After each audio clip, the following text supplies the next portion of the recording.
Hello my dear friends, आप लोगों का Bhagwati education point YouTube channel पर स्वागत है। दोस्तों, मैं आज आप लोगों को क्लास 10th के इम्पोर्टेंट यानी क्लास 10th के विषय संस्कृत से जो हर साल बोर्ड एग्ज़ाम में 6 अंकों के लिए संस्कृत अनुवाद पूछे जाते हैं, तो वही अनुवाद कुछ इम्पोर्टेंस अनुवाद जो है मैंने चुना है और इस चुने हुए अनुवाद को मैं आज आप लोगों को इस वीडियो में बताऊंगा। इस वीडियो में मैं आप लोगों को चुने हुए 20 ऐसे वाक्यों का संस्कृत अनुवाद बताऊंगा जो आप लोगों के बोर्ड एग्ज़ाम के लिए इम्पोर्टेंट होने वाला है। और यदि ये ना भी पूछा जाए, यदि आप लोग इस वीडियो को ध्यानपूर्वक देखते हैं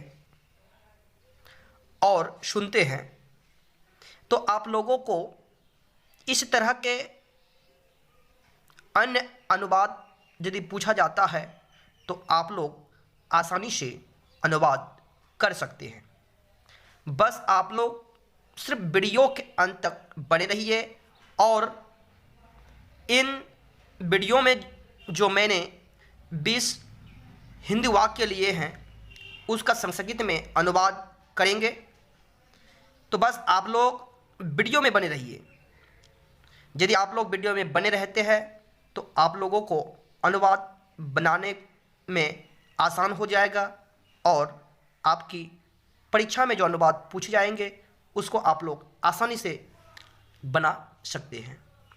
तो आइए, आप लोगों के स्क्रीन में जो पहला वाक्य है वो दिया गया है, विद्या से ज्ञान की प्राप्ति होती है। विद्या से ज्ञान की प्राप्ति होती है।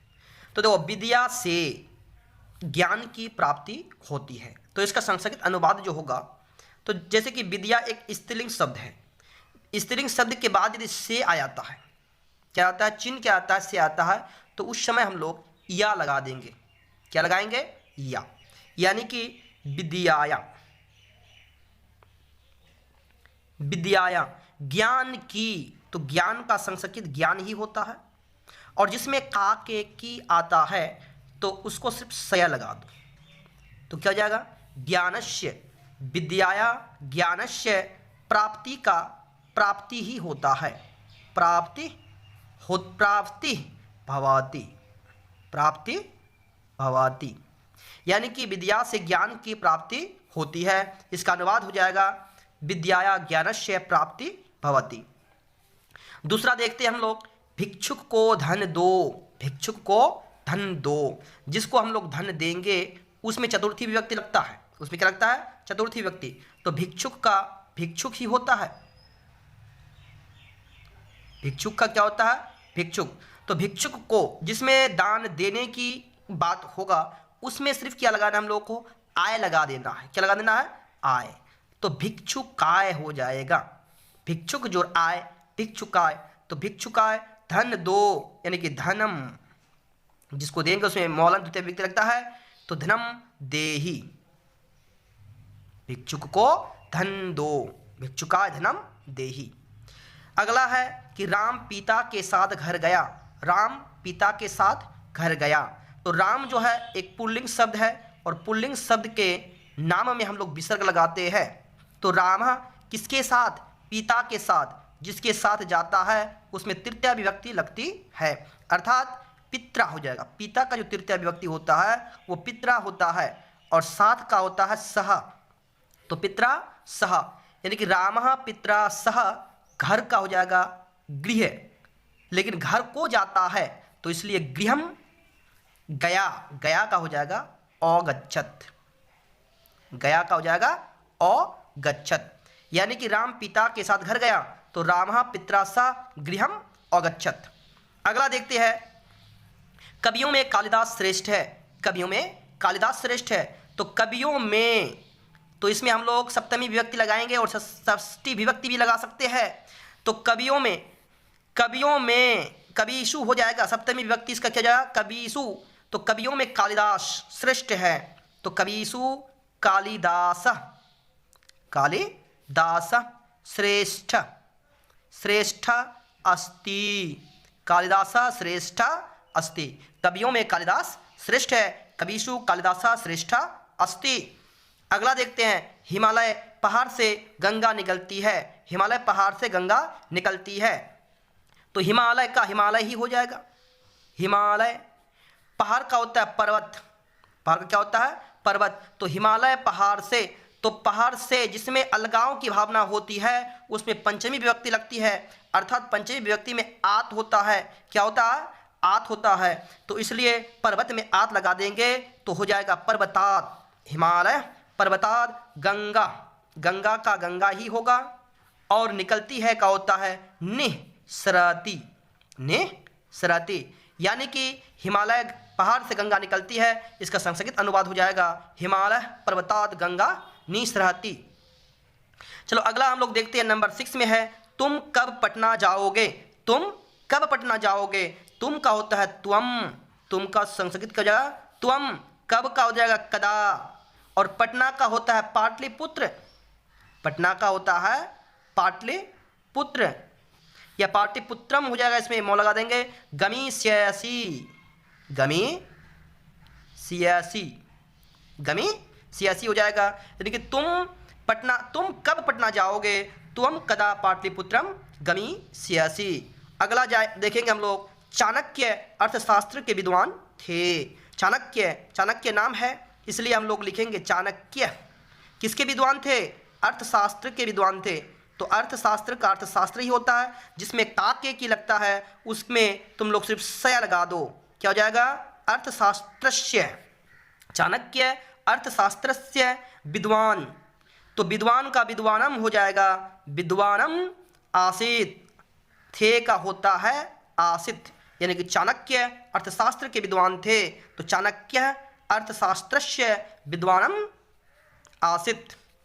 मुझे संस्कृत अच्छी लगती है। अगला देखते हैं, मुझे संस्कृत अच्छी लगती है, तो मुझे का होता है मह्यम, मुझे का मह्यम, संस्कृत का संस्कृतम, संस्कृतम, और अच्छी लगती है का हो जाएगा रोचते, मुझे संस्कृत अच्छी लगती है, मह्यम संस्कृतम रोचते।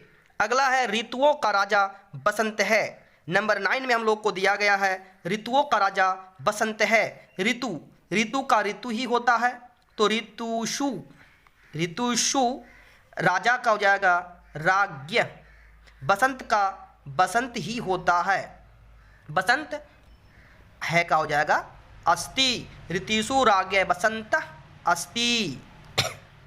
अगला है, गंगा का जल पवित्र है, गंगा का जल पवित्र है, तो गंगा का गंगा ही होता है, तो गंगा एक स्त्रीलिंग शब्द है, इसलिए काके की में हम लोग सय नहीं लगा के या लगाएंगे, क्योंकि स्त्रीलिंग के साथ काके की के अर्थ में या लगाया जाता है। तो गंगा का जल पवित्र है, तो गंगाया जलम, गंगाया जलम पवित्र अस्ति, पवित्र अस्ति, गंगाया जलम पवित्र अस्ति। अगला है, वह शेर से डरता है, वह शेर से डरता है, तो वह का हो जाएगा सह, शेर का हो जाएगा सिंह, शेर का संस्कृत होता है सिंह, और शेर से डरता है ना, वह शेर से डरता है, वह शेर से जिससे डरेगा उसमें पंचमी विभक्ति लगता है, और पंचमी विभक्ति में आत होता है, पंचमी विभक्ति में क्या होता है आत, तो इसलिए यहाँ पे हम लोग आत लगा देंगे, सिंह में आत लगा देंगे तो सिंहात हो जाएगा,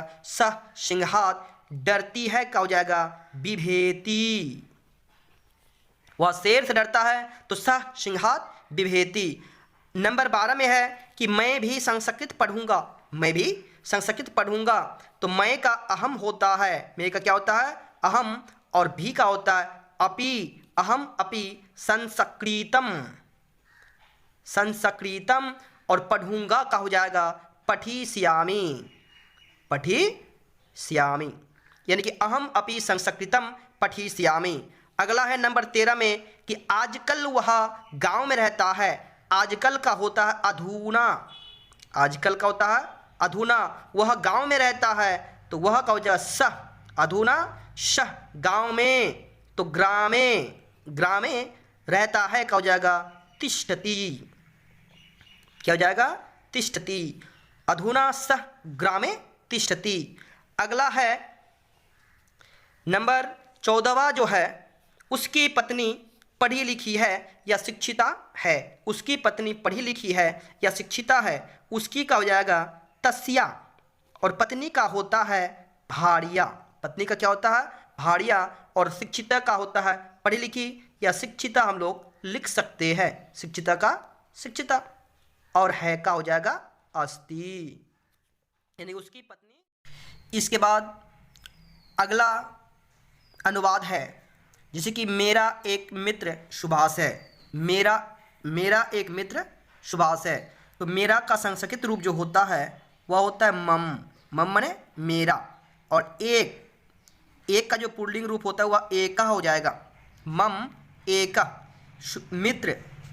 मित्र का मित्र सुभाष अस्ति है, तो सुभाष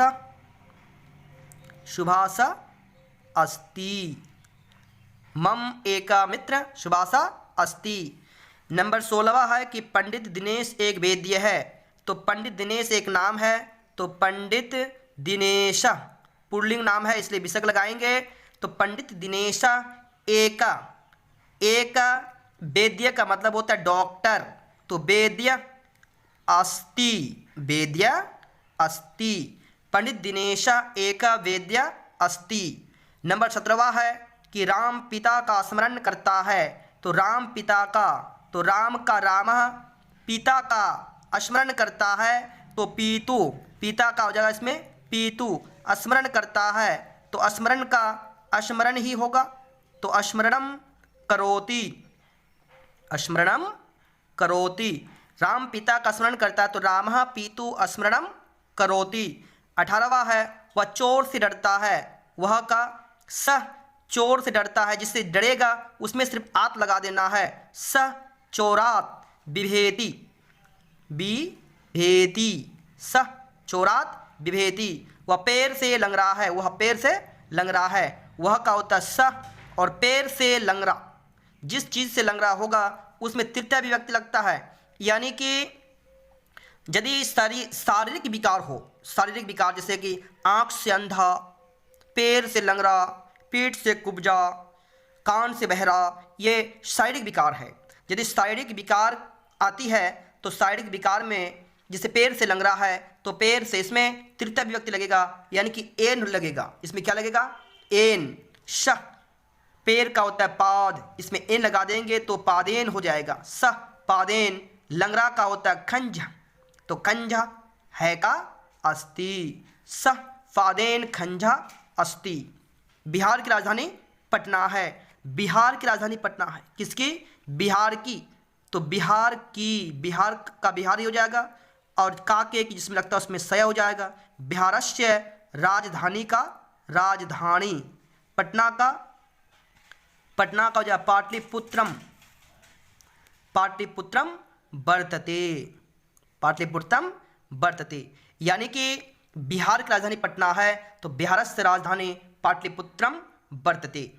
तो दोस्तों मैं आप लोगों को ये इम्पोर्टेंट्स 20 अनुवाद मैं आप लोगों को बता चुका हूँ, तो बस आप लोग इस वीडियो को अंत तक देखें, और यह आने वाले एग्ज़ाम के लिए बहुत ही इम्पोर्टेंट है। तो यदि आप लोगों को वीडियो पसंद आया है तो आप लोग प्लीज़ वीडियो को लाइक कीजिए, शेयर कीजिए एवं चैनल को सब्सक्राइब कीजिए।